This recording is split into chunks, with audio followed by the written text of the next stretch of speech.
Morning sir. Good afternoon sir. Good night sir. Sorry, good morning sir. Okay ഞാൻ എല്ലാം സ്വീകരിച്ചിരിക്കുന്നു. ഈ വണ്ടി പോവോ? സ്റ്റാർട്ട് ചെയ്താൽ ഏത് വണ്ടിയും പോകും സാർ. स्टार्ट ചെയ്തു. Okay sir. ममता अंदर बैठो. बच्चे मम्मी के साथ बैठो. चलो चलो जल्दी करो. ഡ്രൈവർ പെട്ടിയൊക്കെ എടുത്ത് ഡിക്കി വെക്ക. ആ, എന്താ ആരാം സെ- ചെവി പൊട്ടാന്ന് പറഞ്ഞത് കേട്ടില്ലേ? സാറിന്റെ കൈക്കും കാലിലും പ്രത്യേകിച്ച് കുഴപ്പമൊന്നുമില്ലല്ലോ. ഇല്ല, എങ്കിൽ പിന്നെ സാറിന് തന്നെ എല്ലാം പെറുക്കി എടുത്താ ചൂടെ. പെട്ടിയെടുക്കുന്ന കാശും കൂടെ ചേർത്ത് വാങ്ങിക്കുന്നുണ്ടല്ലോ. ആ ബെസ്റ്റ് ബെസ്റ്റ്. വണ്ടി ഓടിയ കാശ് തന്നെ കരഞ്ഞു വിളിച്ചാ വാങ്ങിക്കുന്നു. ബാഹറാവ്, हे भगवान ये क्या मुसीबत पड़ रही है. कभी चढ़ने को बोलते हैं तो कभी उतरने को बोलते हैं. ഇതായി നാടിന്റെ കുഴപ്പം. ഒരുത്തനും അനുസരണയില്ല, അതെ സാർ, അടിമപ്പണി മലയാളികൾ ചെയ്യില്ല. പ്രത്യേകിച്ച് കേരളത്തിനകത്ത് അല്ലേ? अरे अरे इधर जो सामान रखा था वो किधर है. യ്യോ, പെട്ടി എന്ത് ചെയ്യും? कहाँ गया? ഓ, ഈ നാട് ഇത്രക്ക് ചീത്തയായോ? हे भगवान. കണ്ണടച്ച് തുറക്കുന്നതിന് മുമ്പേ പെട്ടി മോട്ടിച്ചോണ്ട് പോയി. വ്യക്തികളെല്ലാം സുരക്ഷിതമായിട്ട് എന്റെ കാറിന്റെ ഡിക്കിയിലുണ്ട് സാർ. കക്കാനാണെങ്കിൽ ഇപ്പോഴും 72 മോഡലും കൊണ്ട് നടക്കണം സാർ. കറുപ്പ് മഞ്ഞ അടിച്ച ടാക്സി ലോകത്തൊന്നേ കാണും. അത് ഈ വാസുട്ടിക്കർ അന്തസാ. സാർ ഒരു പൊങ്ങച്ചക്കാരനല്ലെങ്കിൽ ഇതിലേക്ക് സ്വാഗതം. ഇവനൊക്കെ ഓടുന്ന പോലെ ഇത് ഓടും സാറേ.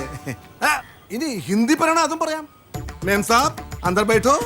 ആയേ ചലോ. ഞാൻ പോയിട്ട് വരാം ഡെസനി. मुन्नी जल्दी चढ़ो.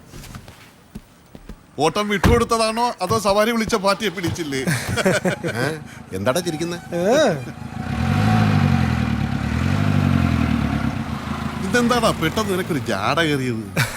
അതെന്താണെന്നറിയോ സണ്ണിച്ച, നമ്മൾ ഇവരുടെ പെട്ടിയും കിടക്കൊക്കെ എടുക്കാൻ വിധിക്കപ്പെട്ടവര് തന്നെയാ. പക്ഷെ അയാളുടെ ആജ്ഞയും കൽപ്പനയൊന്നും എനിക്ക് ഇഷ്ടപ്പെട്ടില്ല. ആ, അതാണ് തന്തയും മക്കളും തമ്മിലുള്ള വ്യത്യാസം. തന്തയ്ക്ക് കുടുംബത്തോട് ഉത്തരവാദിത്തം കാണും, മക്കൾക്കതില്ല. അത്രേ ഉള്ളൂ. ഞാൻ ആ ഓട്ടം പോവാതിരുന്നതാണല്ലോ നമ്മുടെ ചർച്ചയ്ക്ക് കാരണം. അച്ഛനത് ഏറ്റെടുത്തപ്പോ തന്നെ 2 ഓട്ടം കിട്ടിയില്ലേ? അത് ശരിയാ. വാസുട്ടിയണ്ണൻ ഇപ്പൊ വരും വണ്ടി നിന്നൊന്നും പറഞ്ഞ്. ബാക്കി ഇവൻ ഓടല്ലോ. ആ പറഞ്ഞതും വാസുട്ടിയണ്ണ ഓട്ടം തുടങ്ങിയല്ലോ.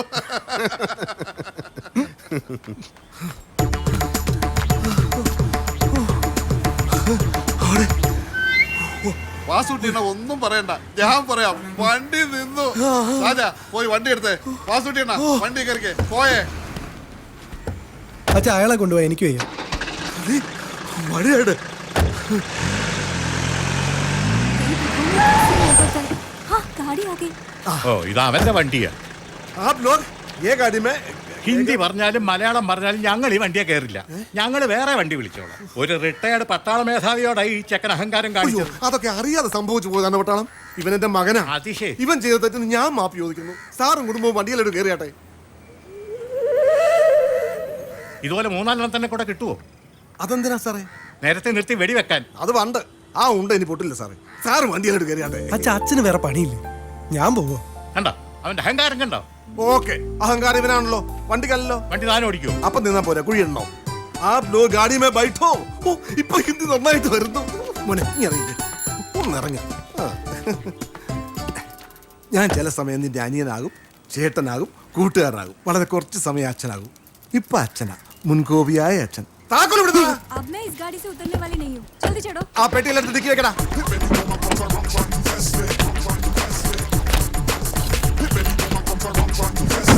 നിന്റെ ഏട്ടനാ കിടക്കുന്ന അച്ഛന്റെ മൂത്ത സന്തതി മിണ്ടാപ്രാണിയാ, സൂക്ഷിച്ചോണേ.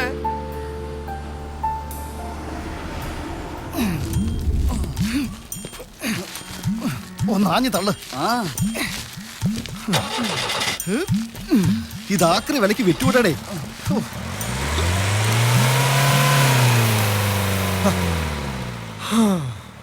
താങ്ക് യു ചേട്ടാ. ടൗണിൽ ഏത് വഴി പോയാലും ഈ വണ്ടി കണ്ട ഒന്ന് തള്ളേണ്ടി വരും. ഇന്നൊരു വ്യത്യാസമുണ്ട്. അച്ഛന് പകരം മകൻ. ഇത് കൊണ്ട് കളയാൻ പറഞ്ഞ അച്ഛൻ കേൾക്കില്ല. നാട്ടുകാർ എന്നോട് നിന്നെ കൊണ്ട് കളയാൻ പറഞ്ഞാൽ ഞാൻ കേക്കോടാ എന്നാ അച്ഛൻ ചോദിക്കുന്നു. ശരി ശരി, ഞങ്ങൾ പോയി ഈ 2 ബുൾസൈ അടിക്കട്ടെ. ഓ ശരി ചേട്ടാ.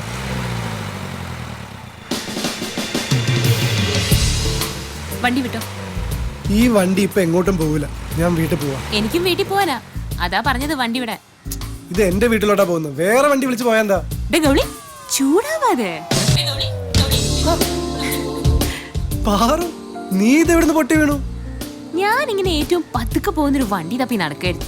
പഴയൊരു വണ്ടി കണ്ടപ്പോ ഇതാണ് ഐഡിയൽ എന്ന് തോന്നി. അങ്ങനെ ചാടി കയറിയതാ. കഷ്ടകാലത്തിന് നീ. നിനക്ക് എവിടെ വീട്ടിൽ പോണോ? പക്ഷെ ഇത് എത്ര ദൂരം മര്യാദക്കാരനായിട്ട് പോകുന്നു പറയാൻ എനിക്ക് പറ്റില്ല. അത് സാരല്ല, ഇനി 2 മണിക്കൂറുണ്ട്. കറങ്ങി തിരിഞ്ഞ് എന്നെ 7 മണിക്ക് വീട്ടിൽ എത്തിച്ചാ മതി. ഹാ, അങ്ങനെ സംഭവിക്കട്ടെ എന്ന് പ്രാർത്ഥിച്ചുകൊണ്ട് നമുക്ക് ചലിക്കാം. നീ ഇറങ്ങി മുമ്പിലോട്ടിരി. നിന്നെ ശരിക്കും ഞാനൊന്ന് കാണട്ടെ. നമ്മൾ കണ്ടിട്ട് ഇപ്പൊ 1 വർഷമായി കാണും അല്ലേ?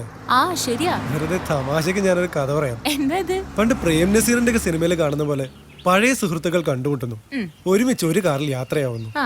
ഒരു കൊടുങ്കാറ്റിൽ വെച്ച് കാർ ബ്രേക്ക് ഡൗൺ ആവുന്നു, ഒപ്പം ഇടിവെട്ടിയുള്ള മഴയും. പെട്ടെന്ന് റാന്തലുമായി ഒരു വാച്ച്മാൻ വരുന്നു. അയാളോട് താമസിക്കാൻ സ്ഥലം കിട്ടുമോ എന്ന് ചോദിക്കുന്നു. ഒരു ഗസ്റ്റ് ഹൗസ് ഉണ്ടെന്ന് അയാൾ പറയുന്നു. ഇതെന്താണ്, ബോംബ് പൊട്ടിയോ? ബോംബല്ല മോളെ, ബ്രേക്ക് ഡൗൺ ആവുന്നതിന് മുമ്പുള്ള സിഗ്നലാ. എന്താണ്? കഥയുടെ തുടക്കത്തിൽ പറഞ്ഞത് സംഭവിച്ചു. ഇനി എന്ത് ചെയ്യും? ഇനി ഇവൻ എങ്ങോട്ടെങ്കിലും തള്ളി മാറ്റിയിടാം. ഇനി നേരെ ഇരട്ടി മഴയും പെയ്ത് ആ വാച്ച്മാൻ കൂടെ വന്ന ആ സിനിമ കഥ പോലെയാവും. പഠിക്കുന്ന കാലത്ത് നീ വലിയ അലമ്പല്ലായിരുന്നു. മനുഷ്യന് മാറ്റം എപ്പോ വേണമെങ്കിലും വരാലോ. ഈ ബ്രേക്ക് ഡൗൺ സ്വന്തം ക്രിയേഷൻ ഒന്നും അല്ലല്ലോ അല്ലേ? അതെന്തിന്? അല്ല, കഥയിൽ പറഞ്ഞ പോലെ ഇതാ ഒരു ഗസ്റ്റ് ഹൗസ്, അവിടെ ഒരു സിംഗിൾ റൂം, പിന്നെ നിന്റെ ഒരു ഇമ്മോറൽ അപ്രോച്ച്. മതി മതി, ഇത് പെമ്പിള്ളേരുടെ ഒരു ചീപ്നെസ്സാ. കൂടുതൽ ചിന്തിച്ച് വിഷമിക്കണ്ട. ഞാൻ അച്ഛനെ വിളിക്കാം. പെട്ടെന്ന് എത്താൻ പറയാം.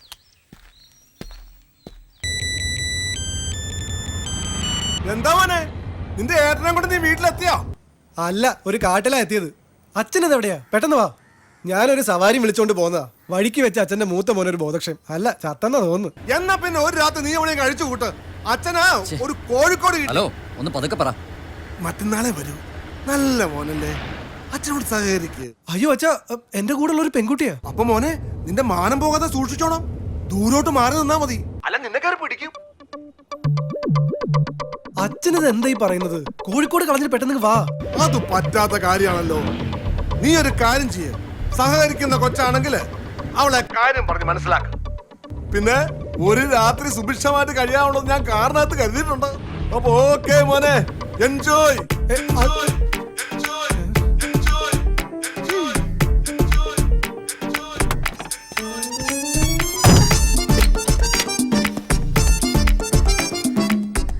രണ്ടുപേർക്കും കൂടി പൊതച്ച് കിടക്കാനെന്നായിരിക്കും അച്ഛൻ ഉദ്ദേശിച്ചിട്ടുണ്ടാവുക. അയ്യേ, അച്ഛൻ്റെ ഒരു കാര്യം.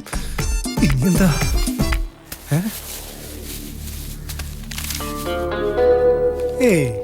ഇതായിരിക്കില്ല. എങ്കിൽ ഞാൻ അച്ഛനെ വെറുക്കും.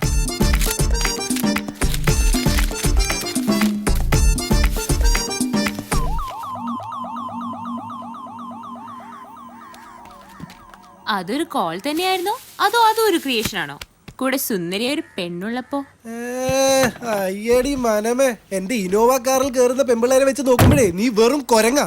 ഒരു കല്യാണ ഓട്ടൊക്കെ പോയാലേ നല്ല കിളി പോലത്തെ പെമ്പിള്ളേർ ഇരിക്കുന്നേ മടിയില, അതും മണിക്കൂറുകളോളം. ടാക്സി ഡ്രൈവർമാരുടെ യോഗം ഒന്ന് വേറെ അടി. ശരി, വീണ്ടും ഒരു തറച്ചിന്ന് നിന്റെ മനസ്സിൽ വന്ന സ്ഥിതിക്ക് എത്രയും പെട്ടെന്ന് നിന്നെ പാക്ക് ചെയ്തേക്കാം. ഹലോ, ഓട്ടോ സ്റ്റാൻഡ് അല്ലേ?